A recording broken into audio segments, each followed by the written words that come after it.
The maesters tell us that Aegon came to Westeros with fire and blood, and hammered 6 kingdoms into one. Fire he undoubtedly brought, as the kings of the Rock, Reach, and Iron Islands learned. But blood has never been in short supply here, ever since the first men carried a crown into Westeros.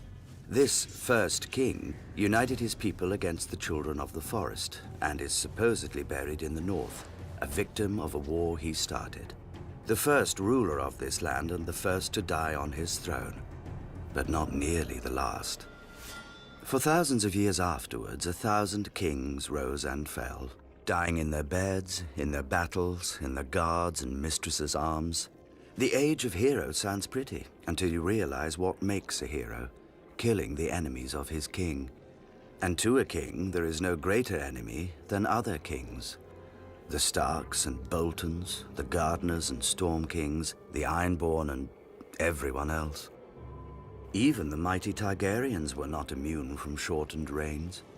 Aegon's own son, Maegor the Cruel, was killed by the very Iron Throne his father had forged, if you believe the tales. If you don't, then perhaps the Cruel is not a wise name for a king to earn.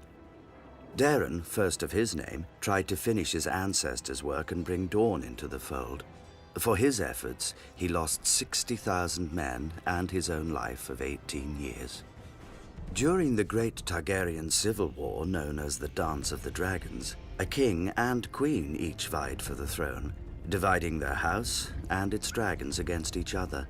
Eventually, the queen was fed to her rival's dragon while her son watched, and the victorious king soon died of his own wounds. By the war's end, King's Landing was smashed, cities razed and sacked, never to be rebuilt, and dragons had faded from this world. Decades later, Aegon the Unworthy legitimized all his bastards on his deathbed. Inevitably, the greatest of these, Daemon Blackfyre, declared himself the rightful heir and ignited yet another war for the crown. After much bloodshed, Daemon was killed by an alliance of his half-brothers on the Red Grass Field. All the same, his descendants continued to threaten the Targaryens until half a century later, when Barristan the Bold slew Maelys the Monstrous on the Stepstones, extinguishing Daemon's line. Given such an illustrious history, need we be so shocked by regicide? A war of 5 kings can end only one way, with the death of 4. Yet even in times of peace, a wise ruler knows that when men bend the knee to a king, too often they rise holding daggers.